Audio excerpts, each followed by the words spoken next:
process your credit card payment.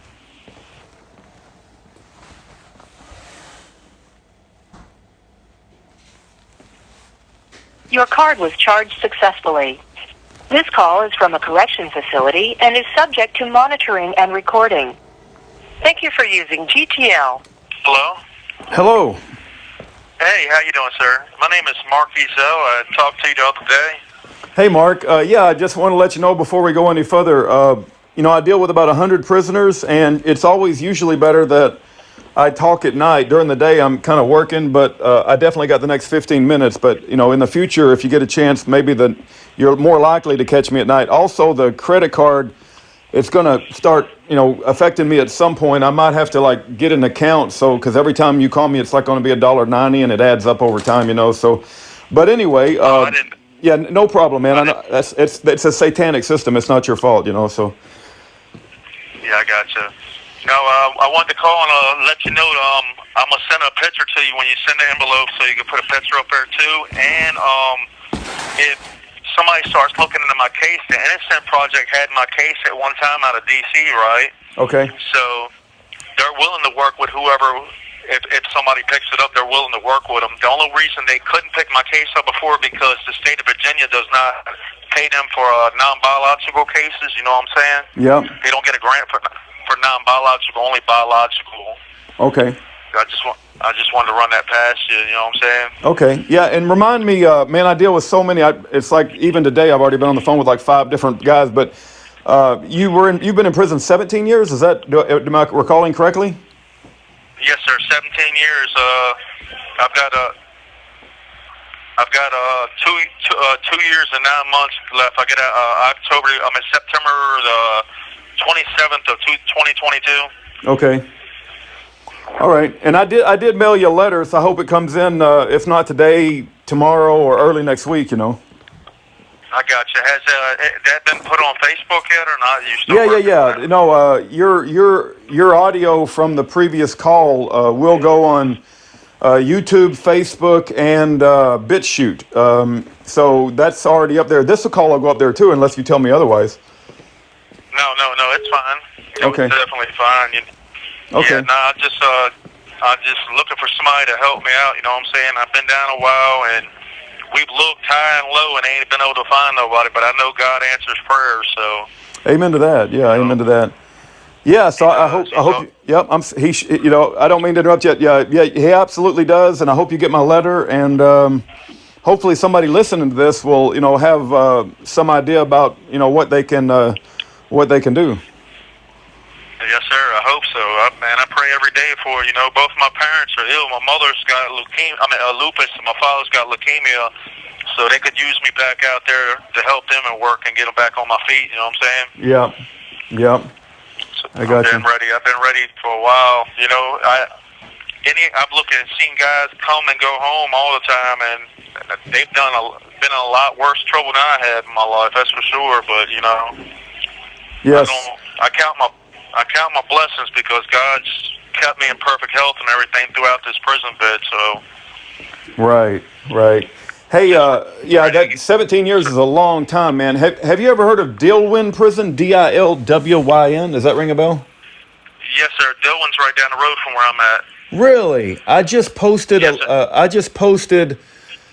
thing to my Facebook. There's a news article, and there was a woman taking an 8-year-old daughter to see her father, and it wasn't the girl's mother. It was a family friend or something.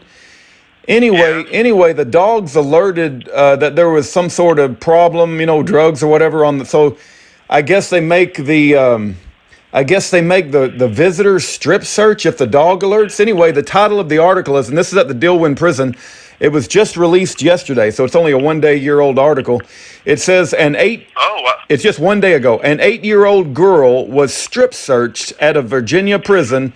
She was told it was the only way to see her dad, and they made this 8-year-old girl take off all her clothes just because the dog alerted, and it's just insanity, man. I mean, these prison guards in these prisons, they just seem to got some kind of screw loose, Oh, man, you don't know the half of it, man. I come from Pocahontas Correctional Center up there in the mountains, and they beat the inmates up there. They beat the hell out of them up there. Yeah, I got a guy on Alabama death row, and he gives me incredible stories of horrific torture by prison guards. He said one guy was so bad they had to let him go, which is shocking that they would even, they would even fire a prison guard for that. They almost seem to encourage it. But let me ask you this: have you ever heard of a visitor being strip searched? I heard where they strip search the prisoner before they go into the visitation room, but I've never heard where they strip search the visitor. That's a new one on me.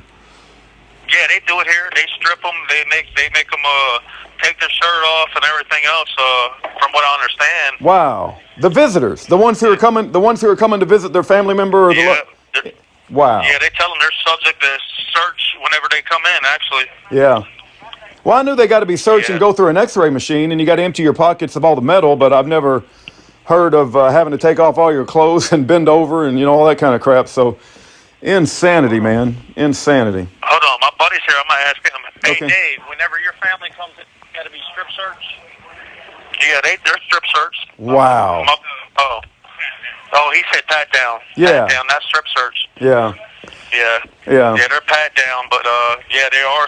If the drug dog or something hits on them, I guess they are subject to strip search. I don't know. Yeah. Well, that's what this article said. Is that the drug dog? Those drug dogs. They're trained to hit on because they want a snack, man. It's like every time they act like they found something, they get a snack. So they're going to hit on anything that their handler, whether they found anything or not. I don't trust those dogs at all. So. Yeah, no, me either. Definitely not, man. But how's things been going with you? You been okay? Yeah, we put out a weekly Year of Jubilee update every Friday, and I think you were in this week's update. It goes out to several hundred people. You won't get the one you're in, but you'll get the previous Friday. That's what's in the letter. So hopefully, they're going to copy that letter, right? You told me you get a copy of everything. You don't get the actual letter. The only problem is my printer. It's running out of ink, and it's not the darkest. It's not the darkest ink in the world. So I hope when they make a copy, I hope it comes out where you can read it. So. Yeah. Let me ask you a question. On the website, what will my family look under to look up my stuff that's on there? Okay, so if you want to tell them how to go to it, just go to LoneStar1776.com, and what that'll do is that'll take them to my YouTube page, right? So go to LoneStar1776.com, and then it's going to have a search button, which allows them to search videos just on my channel. So then they just type in your name, Mark Ezzell, M-A-R, you know how to spell it. So just, type in your name, and, it'll bring up the video that we did with you, and it'll bring up this one now, once I get this one uploaded, so. Cool, that'll work, definitely. Yeah, and if they have any pictures, they want to email me, because my email's all over that year. If you go to Year of Jubilee, which is Jubilee spelled with one E, everybody wants to put two E's, but the King James Bible only uses one E, right? So yearofjubilee.com.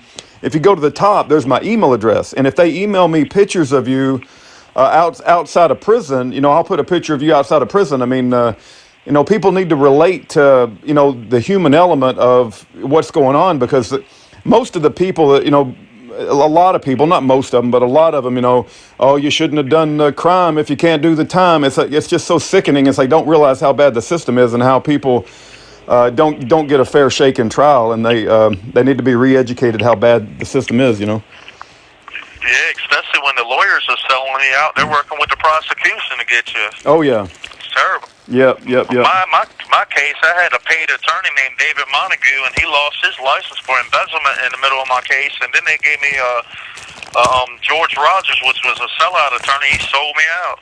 Wow. Sent me up the creek, yeah. There is so much in my case you wouldn't believe, man. Like the firearm in my case I got convicted of, they never found. Everything. My co-defendant tried to tell the truth, and they revoked his bond, and he fled from the courtroom. And then when they catched him again, he went back to his original story, so he wouldn't get the time that I got. Wow. He got three. I think it was either 3 or 4 years. I got 15 on that one case, and then my bar fight case, like I was telling you about, it had 7 other years. They were going to drop the case because all it was assault and battery. I was in a bar fight. Dude pulled a knife on me. We tangled. The bartender got involved. She accidentally got hit with a bottle. To make a long story short, they were going to drop everything because there was really no wounds or scratch. And the detective told him about the other case and told him I was a violent man. So they proceeded with the case on me. Yeah. Well, yeah. Was he a federal? Was he a federal detective or a state? Was it all state? He's a state detective. Yeah. He had to, from what I'm understanding, he had to resign from they gave him a choice, either retire or they were going to get rid of him because he was doing a lot of dirty stuff in cases. Yeah. And this comes straight from a Hampton detective's mouth that told me this since I've been locked up. Yeah. Man, I got so many stories of prosecutors and FBI agents and Missouri State Highway patrolmen. I mean, they say a few bad apples in the law enforcement. It's like the few bad apples has made the whole barrel go spoiled, as far as I'm concerned. I mean, there's very rare, the good, if there are any good ones, they ain't holding the bad ones accountable. They're just getting away with all kinds of terrible situations. Yeah, you're not lying there. I mean, like I told my dad, I said I don't mind laying down and doing my time if I've done something bad, wrong. I'm supposed to be held accountable, but the case I'm locked up for, I should never even be in prison, man. To be honest with you. Yeah. I mean, 22 years of my life. I came in here when I'm 26 years old. I just turned 27. I get out when I'm 46. I'm ready to turn 47 years old. Yeah. And I see people come and go every day. It's been back 3 and 4 times. Hey, one thing to consider as, we're coming up on 13 and a half minutes, but one thing to consider, like for new people who want to know your story, like the Mark Ezzell story, you've been in prison 17 dang years, man, that's a long time. So think about somebody that doesn't even know who you are, they don't know nothing about you, and it's like they want to know within a 15-minute time period, like what your story was, why you got charged with what you got charged with, why you've been in prison so long, why you believe you're unjust or overly sentenced, whatever the case may be, so that in one video, one 15-minute video, or if you want to write a letter, when you get my letter, you can return back. If you want to write a letter, I can read that into YouTube, but your voice is even more powerful.